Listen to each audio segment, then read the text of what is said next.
Bueno, seguimos adelante. El Modo País, es un placer recibir esta mañana a Gonzalo Civina, senador electo del Frente Amplio, con quien vamos a conversar. ¿Cómo anda, Gonzalo? Bien, muy bien. Un gusto estar acá. Gracias por haber venido. Habíamos conversado antes de la primera vuelta. Vamos a conversar ahora de cara al balotaje. Bueno, ¿qué balance han hecho? Supongo que tuvieron que salir a la calle para volver a tener ese contacto con la militancia e intentar conseguir esos votos que faltarían para un nuevo gobierno del Frente Amplio. Sí, bueno, no hubo mucho tiempo de balance porque al otro día de la elección ya estábamos planificando el camino hacia la segunda vuelta. Es muy importante lo que se juega el 24 de noviembre y bueno, había que salir a la cancha con todo, lo estamos haciendo. Hay una gira por todo el país que el Frente Amplio está coordinando con la bancada electa de senadores, estamos participando de eso. También con iniciativas propias de nuestro partido, el Partido Socialista, de otros sectores con los que venimos trabajando, participando en las actividades de nuestros comités de base, de colectivos que se han venido armando también de cara a la segunda vuelta, gente que se expresa por la fórmula Yamandú Carolina, más allá de la pertenencia partidaria. Bueno, estamos ya en una etapa en la que la discusión es entre dos fórmulas presidenciales y bueno, hay colectivos de distinto tipo, vinculados a distintas profesiones, actividades, sectores que se han estado expresando también y que han generado actividades, así que bueno, subidos a esa movida, participando de eso y obviamente con mucha expectativa de cara al 24 de noviembre. Fue una elección rara porque te digo lo que me pasó a mí. Yo noté esa noche de que el Partido Nacional, por ejemplo, se fue contento a dormir, había votado más de lo que le habían marcado las encuestas. Me daba la sensación de que el Frente Amplio se iba un poco triste porque había votado un poco menos de lo que le daban las encuestas, pero por ejemplo al otro día o entrada a la madrugada se enteraron de que tenían mayoría parlamentaria en el Senado, por ejemplo. ¿Cómo viviste esos momentos? Bueno, yo creo que el resultado fue un resultado que estaba dentro de lo esperable según los datos que teníamos de los días previos a la elección, ¿no? Un rango ahí de posibilidades, dentro de las cuales estos resultados eran bastante consistentes. El Frente primera fuerza nuevamente, con una ventaja muy grande respecto del segundo. Esto es un dato muy importante de cara a una segunda vuelta. No es lo mismo arrancar hacia un balotaje con un 27% de los votos que con un 44%. Hay una ventaja relativa importante, pero además el resultado referido a la conformación del Parlamento también es un resultado fuerte, ¿no? La Cámara de Senadores es una Cámara que además del significado político que tiene, como lo tiene todo el Parlamento de la República, pero bueno, siempre la Cámara de Senadores ha tenido como un significado adicional, tiene algunas competencias también específicas, y bueno, tener 16 senadores, senadoras garantizados antes de la segunda vuelta significa que más allá de cuál sea el resultado de la elección presidencial, vas a tener una mayoría en el Senado. Eso nos parece que es también un dato relevante y bueno, después también hemos ido viendo los resultados de lo que son las encuestas de opinión pública de cara a la segunda vuelta y son todas consistentes, más allá de que es una elección reñida, en el liderazgo la fórmula del Frente Amplio. No hay ninguna que dé a la fórmula Delgado-Ripoll en primer lugar, ¿no? Entonces hay una expectativa importante, el resultado de la primera vuelta, como te decía, estuvo dentro de lo esperado, por ahí siempre las expectativas militantes que nos vamos generando en el proceso, conversando con la gente, en las actividades, etcétera, hacen que bueno, uno pueda esperar un poco más, pero... Sí, ustedes no lo reciben tan frío eso de las cifras de las encuestas, me imagino que igual hay una ilusión de que algo más cambie el día de la votación. Tal cual, pero el resultado es un resultado que objetivamente es muy importante para el Frente, ¿no? Un crecimiento muy grande también respecto de la elección anterior, así que un proceso que viene muy bien para la fórmula del Frente Amplio y yo creo que lo central es discutir los problemas del país, ¿no? O sea, nosotros recorriendo el Uruguay de cara a la primera vuelta, pero además durante todo el periodo, durante los 5 años, porque hemos tratado de hacerlo siempre y tenemos presencia militante en todo el país, nos encontramos con un montón de gente con problemas de trabajo, graves, digamos, o sea, algunos con empleo, pero con mucha precariedad en el empleo, con ingresos muy bajos, con jubilaciones muy bajas. Nos encontramos muchas demandas sobre el funcionamiento del sistema de salud, los tiempos de espera, el acceso a los medicamentos, el acceso a especialistas. Nos encontramos una demanda muy grande, en particular sobre el capítulo de salud mental, que es un capítulo que Uruguay tiene que encarar con mucha fuerza, sobre los problemas de vivienda. Es decir, hay una cantidad de temas que son temas urgentes para la vida de la gente y me parece que más allá de las pertenencias partidarias de cada uno, de los programas que dicen cosas sobre estos temas, nosotros necesitamos activar una gran conversación ciudadana sobre estos asuntos, ¿no? Nosotros en las actividades que estamos haciendo ahora. El otro día estábamos en La Valleja, hablamos de encuentros ciudadanos, porque bueno, la gente también se acerca, a veces más allá de la bandera, a conversar un poco sobre estos asuntos. Y es muy importante que eso se multiplique, que no gane la apatía o la indiferencia política, sino la convicción de que la política es la herramienta, más allá de la mirada que cada uno pueda tener, para tratar de resolver algunos de estos problemas colectivamente, ¿no? Sí, bueno, perdón que... Sí.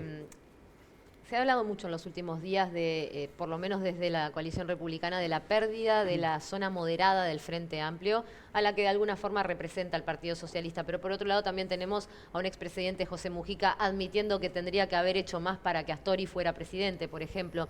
¿Cómo lo sentís tú como senador electo del Partido Socialista, esta visión que se tiene desde la vereda de enfrente del Frente Amplio actual? A ver, a mí los motes esos de moderados y radicales nunca me convencieron mucho. Yo creo que nosotros tenemos que ser muy radicales en el combate a las injusticias que nos duelen, ¿no? A la desigualdad, que en este país lamentablemente se ha ido agravando y es un problema estructural, a las consecuencias de esa desigualdad, que tienen que ver con la violencia, por ejemplo, que tenemos en la sociedad, que es muy grande. Eso implica ir a la raíz de los problemas, ¿no? Y creo que tenemos que tener un talante también de conversación, de diálogo con el conjunto de la ciudadanía.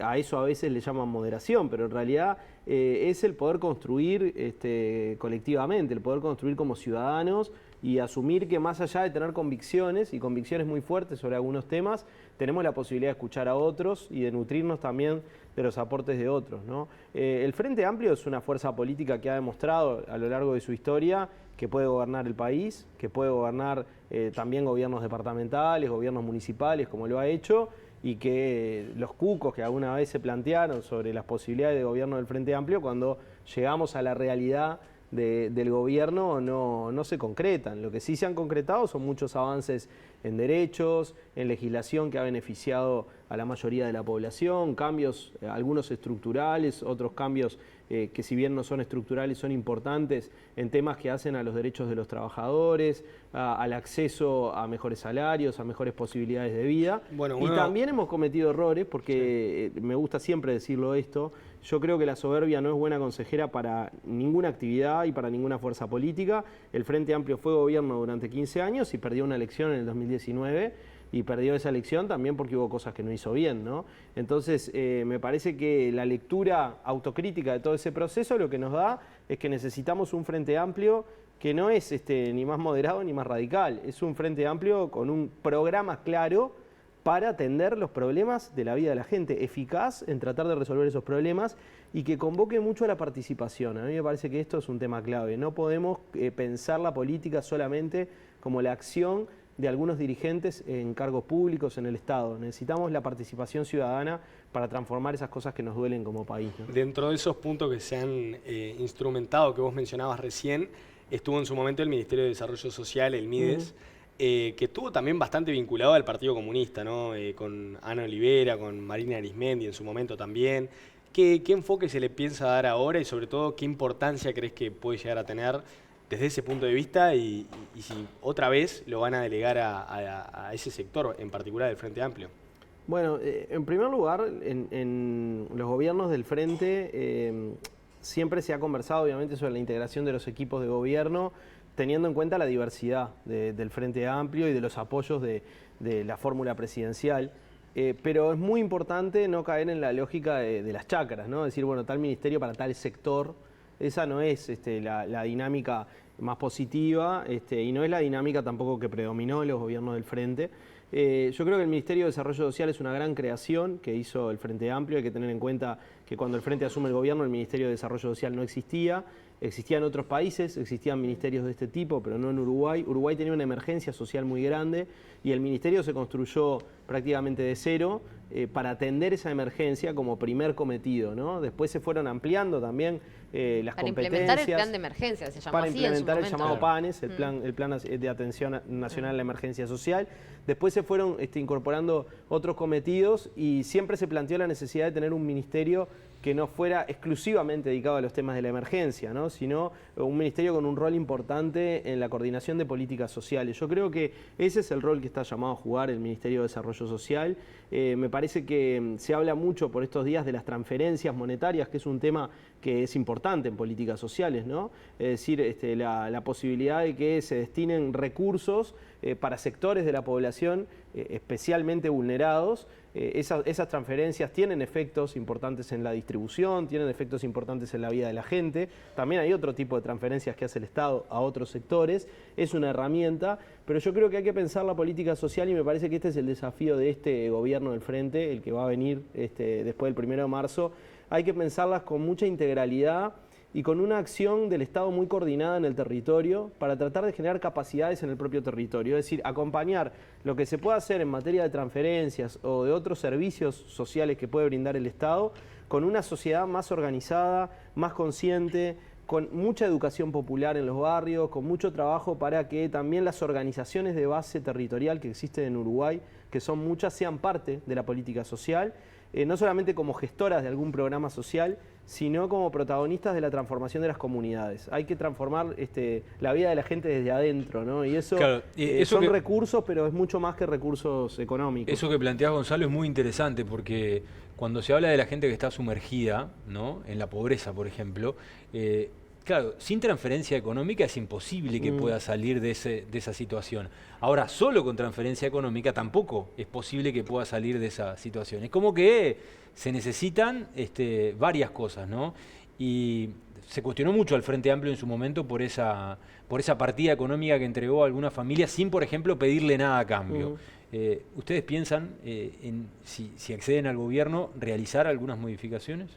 Yo creo que hay que hacer modificaciones. Me parece que las modificaciones son, por un lado, en la revisión del propio sistema de transferencias para que sea más eficaz y para que esté muy claro a quién va dirigida cada una de esas transferencias monetarias. Hay instrumentos para hacer eso, se ha venido haciendo, pero hay que optimizar ese sistema de transferencias. Y me parece que hay que ponerle un foco a otro tipo de acciones que no son las de las transferencias monetarias, pero que tienen que ver justamente con la transformación de los lugares donde la gente vive, ¿no? Las personas, la materialidad de la vida de las personas pasa obviamente por los ingresos, ni que hablar. Si vos no tenés un ingreso mínimo como para poder subsistir, todo lo demás es poesía, digamos, ¿no? Pero uno tiene que acompañar también esas políticas que refuerzan ingresos o que mejoran ingresos, que pasan por las transferencias, pero también pasan por la mejora de los salarios sumergidos, por una política salarial diferente, por una política económica diferente, con otro tipo de acciones que implican mucha coordinación con los actores que están en el territorio. Yo siempre pongo el ejemplo del enfoque bien diferente que se hizo desde el gobierno central y desde la Intendencia de Montevideo la relación con las ollas populares, por ejemplo, ¿no? Nosotros vimos en la etapa de la pandemia cómo empezaron a proliferar ollas populares, muchas de las cuales siguen activas, porque hay gente que no puede comer en su casa y tiene que ir a comer en una olla popular. Esto es un drama que el Uruguay lo tiene que encarar, más allá de los datos sobre la inseguridad alimentaria, etcétera, que nos van dando también algunos indicadores que hay que leer. Y la relación que vos estableces con esos actores puede ser de distinto tipo, puede ser simplemente brindar algunos insumos para que esa tarea se pueda hacer. Puede ser desconocer ese trabajo, ¿no? Y decir, bueno, no, esto no me interesa lo que están haciendo y en todo caso lo abordo por otro lado o no lo abordo, lamentablemente. O puede ser también, además de aportar insumos, tener un diálogo permanente y buscar que esa organización barrial que se está generando sirva también para otras cosas. Por ejemplo, en el lugar donde hay una olla, que se pueda desarrollar también una biblioteca popular, un espacio de educación popular, una huerta comunitaria. Se perdió esa oportunidad con la coordinadora de ollas que fue prácticamente desmantelada después de la pandemia. Yo creo que hubo una ofensiva que para mí es muy irracional de parte del gobierno a estas iniciativas, ¿no? Hubo momentos en los que parecía que había una guerra declarada contra la gente que estaba trabajando desde la solidaridad para atender esta problemática tan dura. Y eso no puede volver a pasar. Nosotros necesitamos apostar a una coordinación muy buena, muy firme, muy permanente con los actores sociales que están en territorio. Hay mucha gente que está haciendo cosas desde distintos lugares, ¿no? Hablo de organizaciones barriales que muchas veces son de los propios vecinos que se estructuran para tratar de resolver una problemática.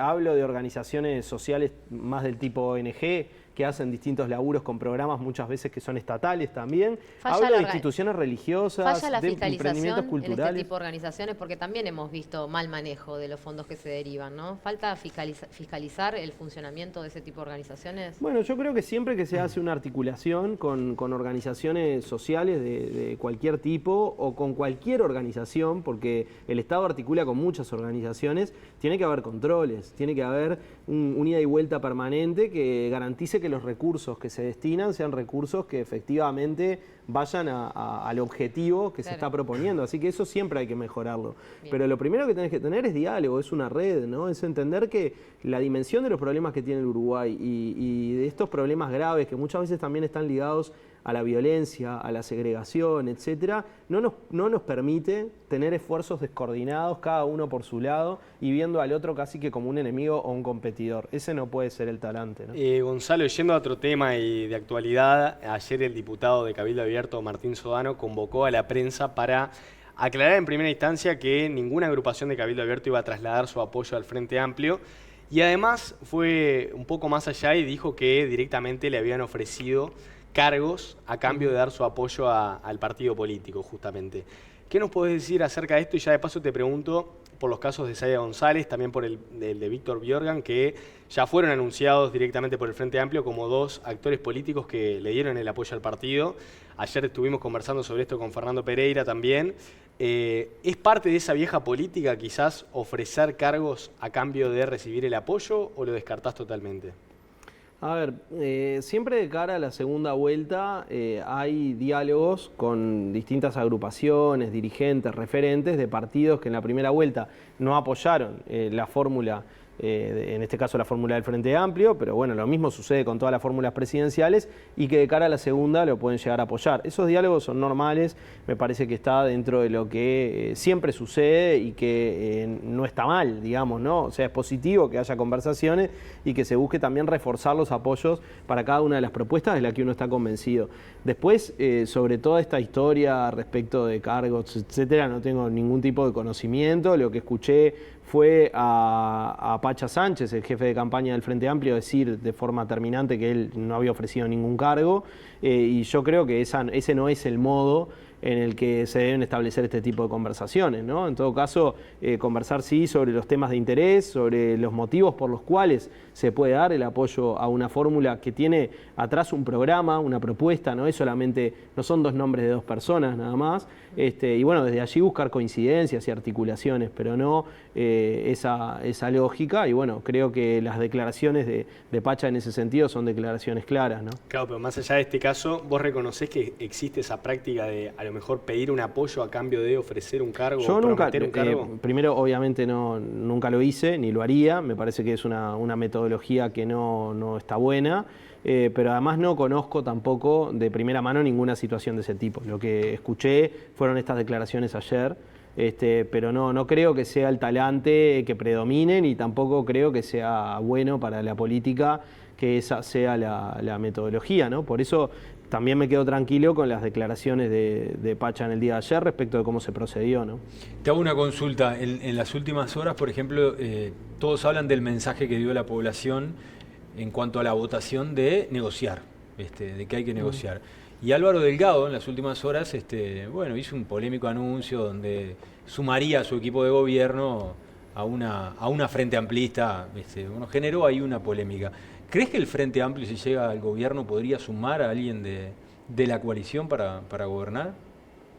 Bueno, mira, hablando de cosas que me parece que no están bien, creo que ese movimiento de Álvaro Delgado, que bueno, fue rápidamente respondido por la propia compañera mencionada. Cristina Lustenberg fue. No me parece una cosa bien hecha, porque creo que cuando vos vas a mencionar a alguien y a plantear nada más ni nada menos que la posibilidad de que alguien que está apoyando otra fórmula presidencial pueda integrar un futuro gobierno de otro signo, lo primero que tenés que hacer es hablar con esa persona, ¿no? Y además, en este caso, estamos hablando de una persona orgánica, de un partido político que está apoyando otra fórmula presidencial, y bueno, con un rol muy importante, ¿no? Una senadora de la República electa. Creo que la respuesta de Cristina en ese sentido fue una respuesta muy clara, muy contundente, y a mí me parece que el tema de los cargos, de las responsabilidades, como creo que deberíamos llamarlos, porque a veces esto de los cargos se asocia como con lugares de privilegio y en realidad cuando uno se toma en serio la función política, la función pública, estos son lugares de mucha responsabilidad, de mucha dedicación, de mucha entrega y que en muchos casos también implican muchas renuncias para las personas, ¿no? Entonces, yo creo que esto hay que tomarlo muy en serio y que no se trata de gestualidades vacías para tratar de juntar algún voto. Se trata de conversar en base a ideas, a propuestas, a planes concretos de trabajo y a los perfiles de las personas, y esa me parece que es una discusión para después del 24 de noviembre. Pero decís que, digo, si hay alguien capaz se podría sumar perfectamente a...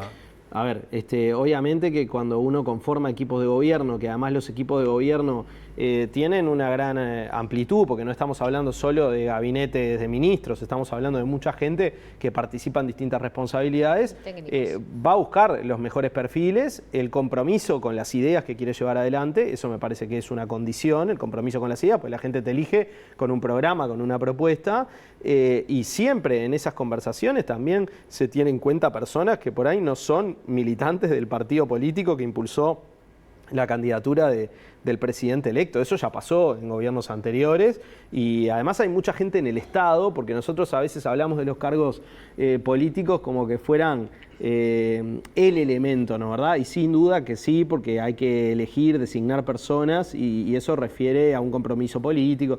Pero también hay mucha gente trabajando en el Estado que son funcionarios de carrera en los distintos organismos, que es gente que tiene expertise, que tiene un trabajo previo y que ha podido aportar en todos los gobiernos. Bueno, ayer Fernando Pereira decía que cuando el gobierno asume, en la DGI, por ejemplo, estaba Saindestad y que lo habían dejado trabajando, y de que el Ministerio de Economía incluso estaba Arbeleche. Susana Arbeleche, es decir, ha habido gente aportando en distintos lugares que no tiene la misma afiliación política que el presidente de la República, ¿no? Gonzalo, cortito si es que se puede, dijiste en su momento sobre tema seguridad que no había que tomar decisiones bajo la lógica del miedo. Si se puede, en una frase, ¿bajo qué lógica hay que tomar decisiones en esta materia tan sensible y a la luz de los últimos